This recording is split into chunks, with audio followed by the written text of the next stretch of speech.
Okay, this is the second tutorial for lesson 7.3. We're going to continue to work applying the equilibrium constant to determine concentrations at equilibrium.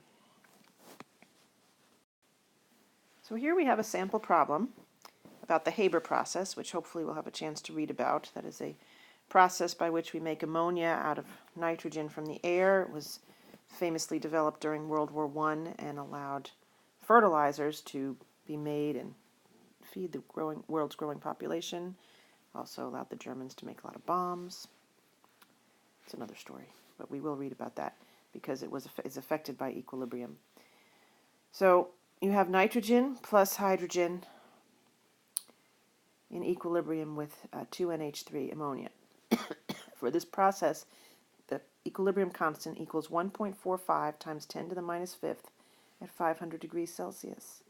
In an equilibrium mixture of the three gases at 500 degrees Celsius, the partial pressure of hydrogen is 0.928 atmospheres, and that of nitrogen is 0.432. What is the partial pressure of ammonia in this ammonia gas, in this mixture?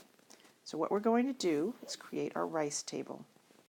Here's our table, and we know that the partial pressure of hydrogen at equilibrium, this is at equilibrium, that says equilibrium, of hydrogen is 0.928, so 0.928 atmospheres, and nitrogen is 0.432,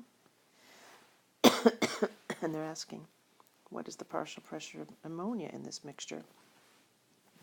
Now we know that our Kp equals 1.45 times 10 to the minus fifth, and we know that that equals the concentration at equilibrium of NH3 squared divided by the hydrogen concentration cubed multiplied by the nitrogen concentration. So this is an equation that we can use to solve for our question mark. We know, I'm going to check, we know that, they've told us that, and we know this number. We have one variable. This is our x. So we're going to plug in our x and these other numbers and solve for this concentration right here. I'm going to make this smaller so I have more room.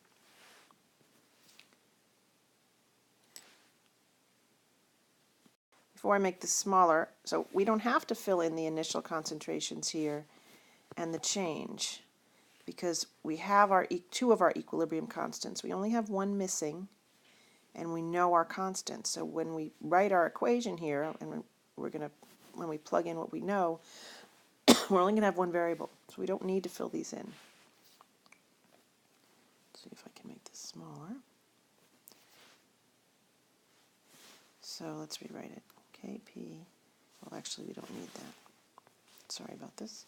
Okay, 1.45 times 10 to the minus fifth equals, so this is our x over here. We don't know the NH3, so it equals x squared over, now I'm going to plug in my value for H2 from this, so our concentration of H2 is 0.928, and that's cubed, and here we have 0.432.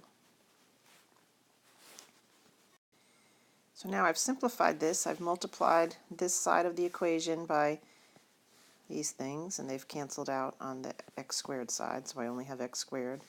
And I've multiplied this side of the equation by 0.928 cubed and 0.432. So I have them here. Now I'm going to multiply all these, and they will equal x squared. And I get 0.5006 times 10 to the minus fifth equals x squared. So x is going to be equal to the square root of 0.5006 times 10 to the minus fifth. So I found x to be equal to 0.002237, and that would be atmospheres. And I should really make this three significant figures because that's what we were dealing with. So it would be 0.00224 atmospheres. That's our concentration of ammonia. That is how you solve that problem.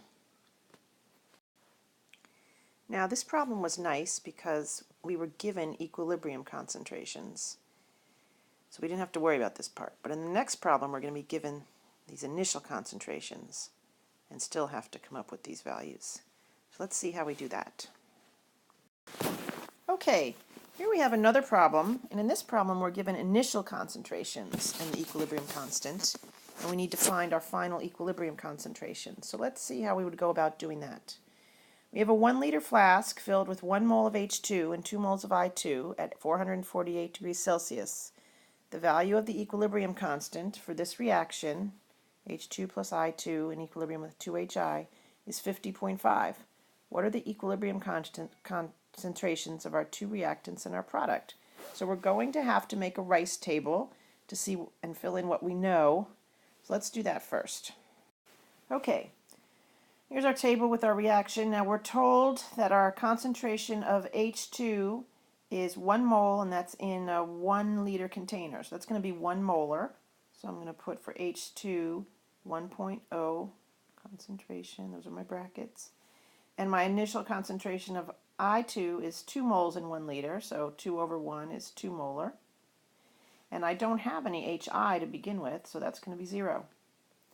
Now my change, I have 1 mole of this plus 1 mole of this, so this is going to, this concentration of hydrogen will decrease by X.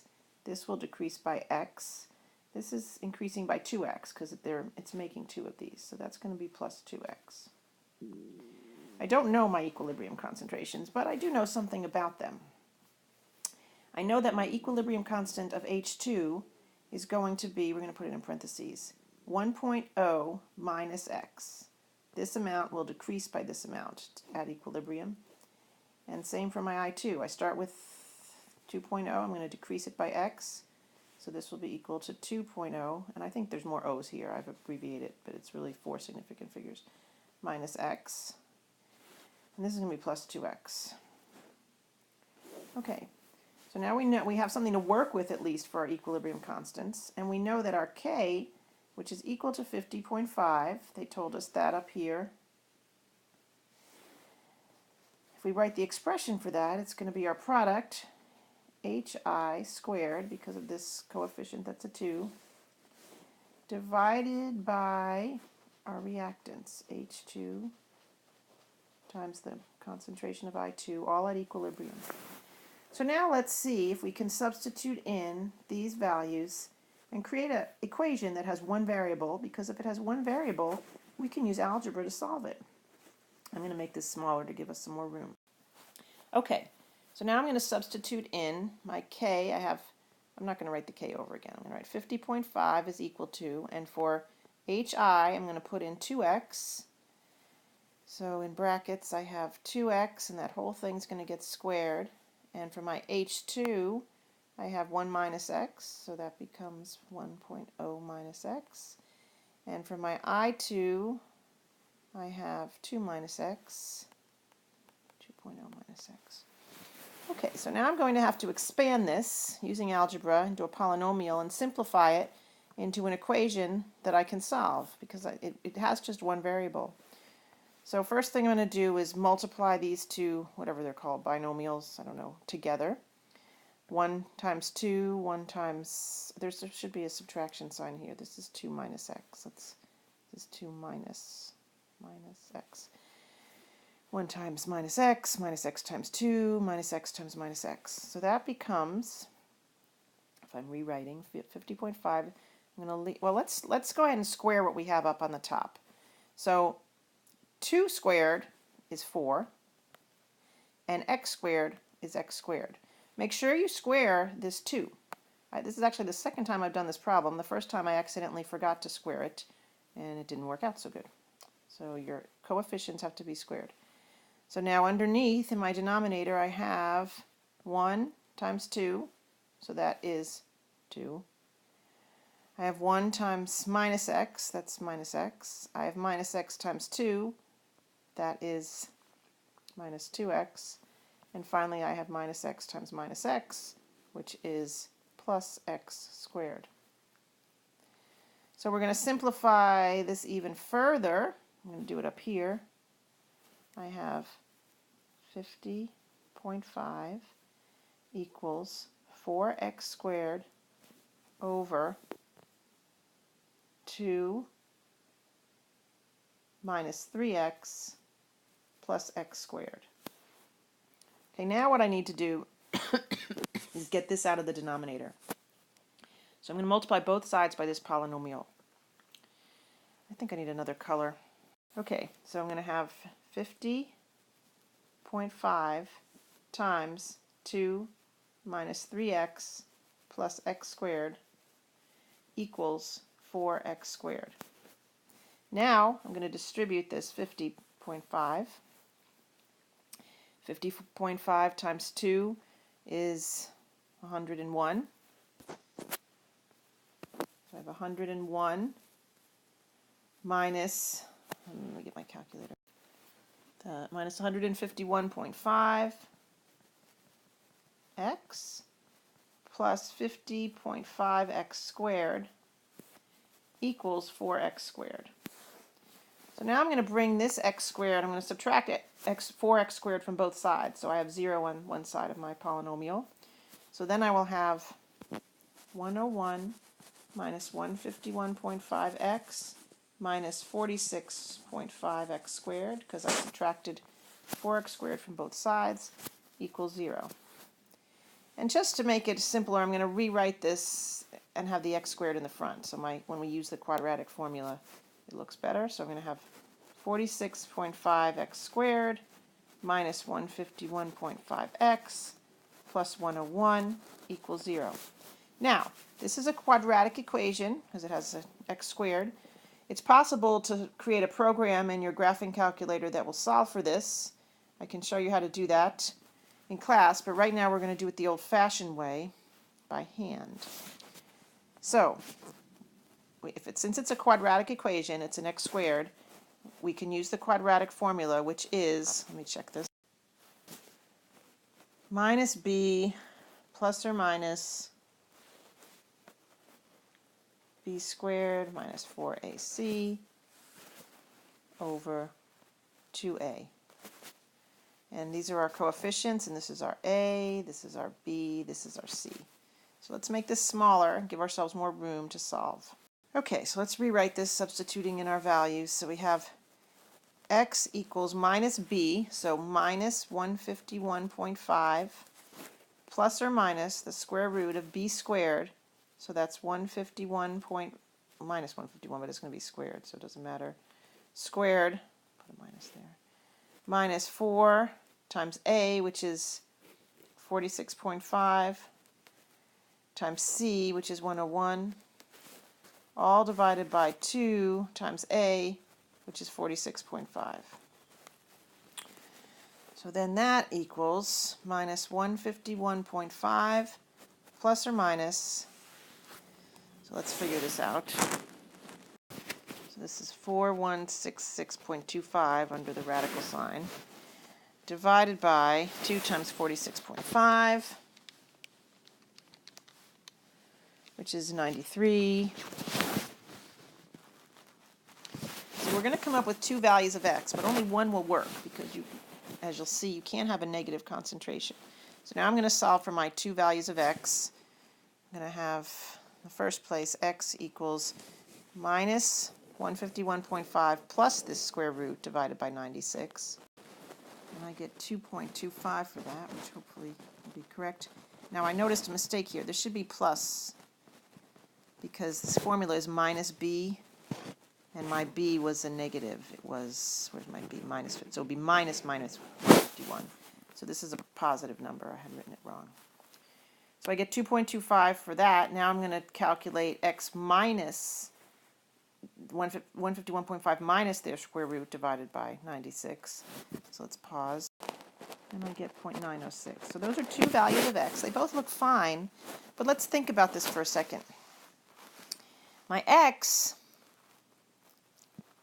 so to get the equilibrium constants, I have to take, for hydrogen, it's going to be 1 minus x.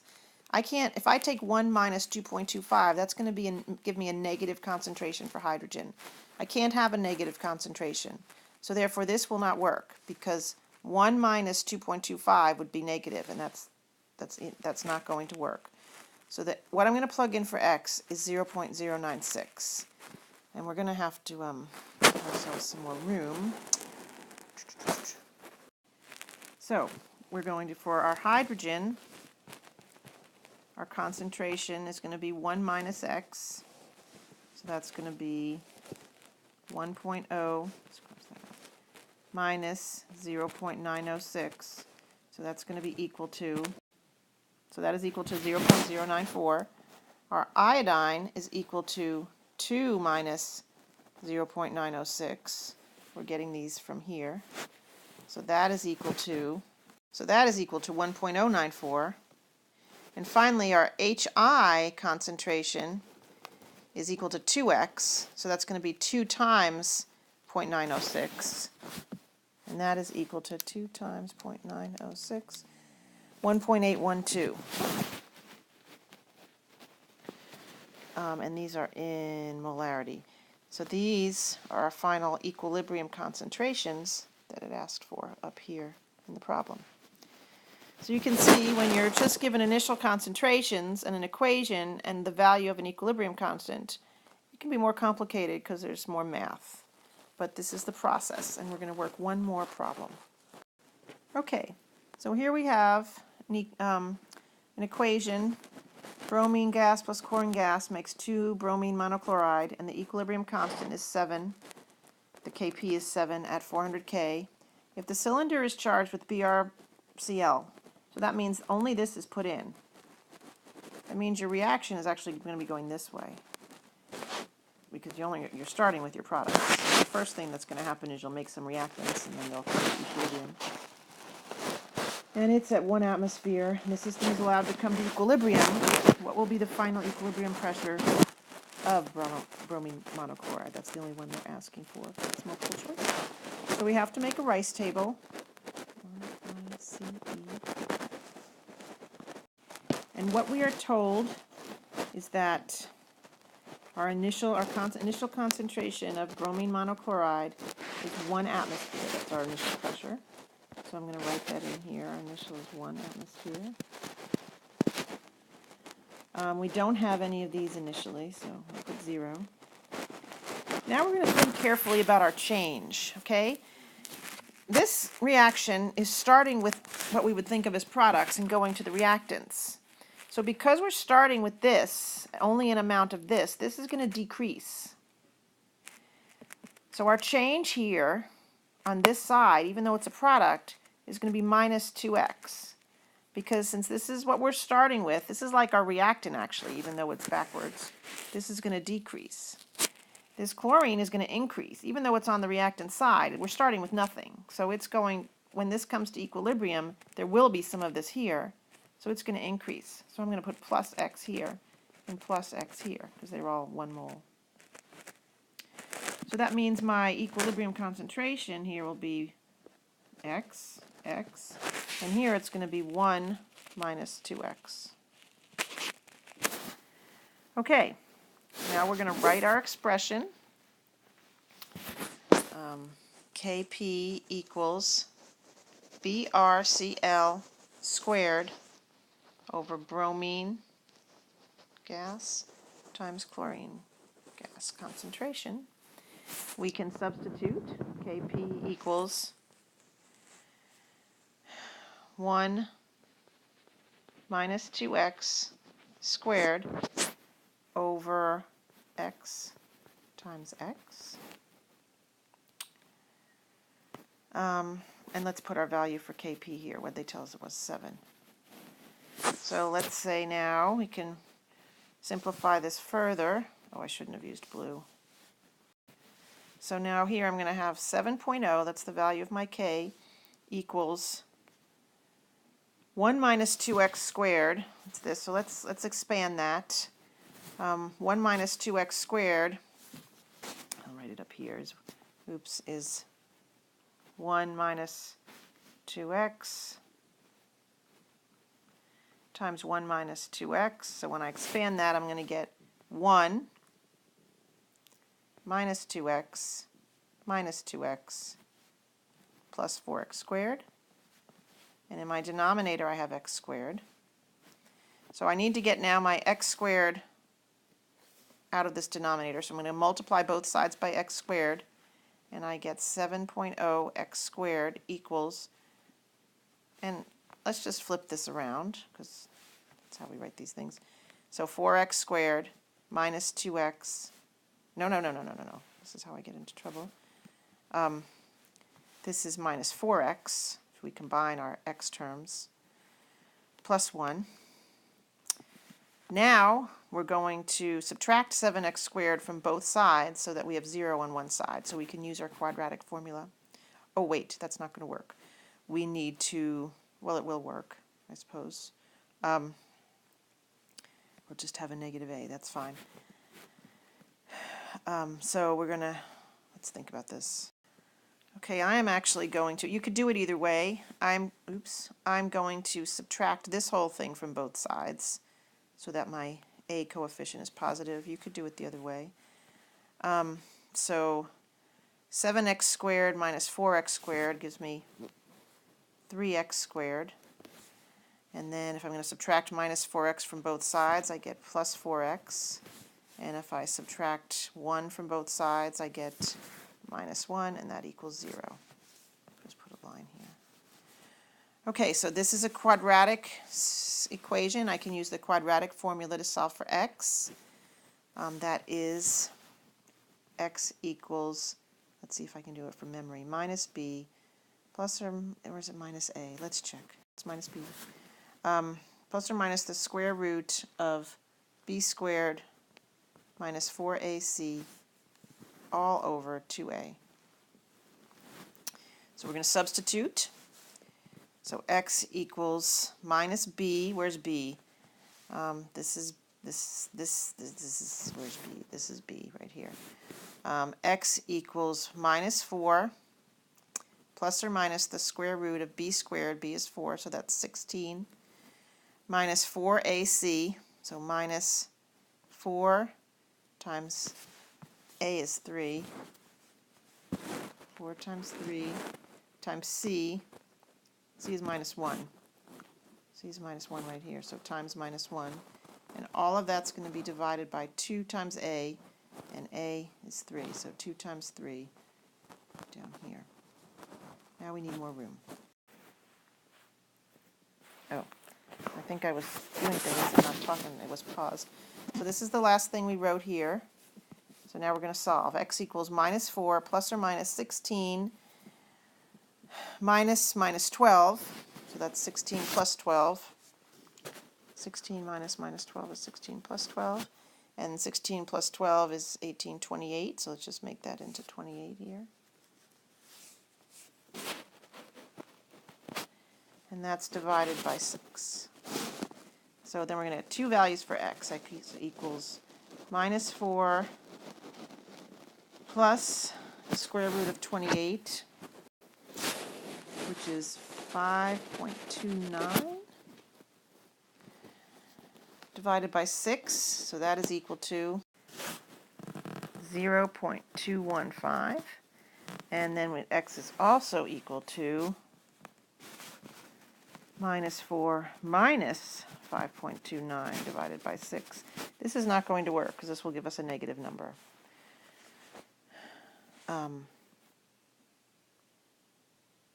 And we can't have a negative concentration. It would be, let's just figure it out for grade. This would equal negative 1.55, but our concentration of chlorine and bromine at equilibrium cannot be a negative number. So then we can do our final concentrations. Oh, the question was, what is the final pressure of bromine monochloride? And we got 0.215 for x, which means the bromine monochloride concentration was going to be 1 minus 2x, so 2 times 0.215 if you substitute in for x here. So then that is equal to, I get 0.57, atmospheres. So hopefully that's a choice. And it is, yay. So the answer was A. So that is how you figure that out.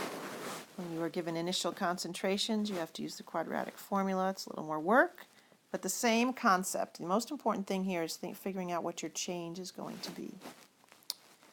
Okay, that is the end of tutorial number 2 in lesson 7.3.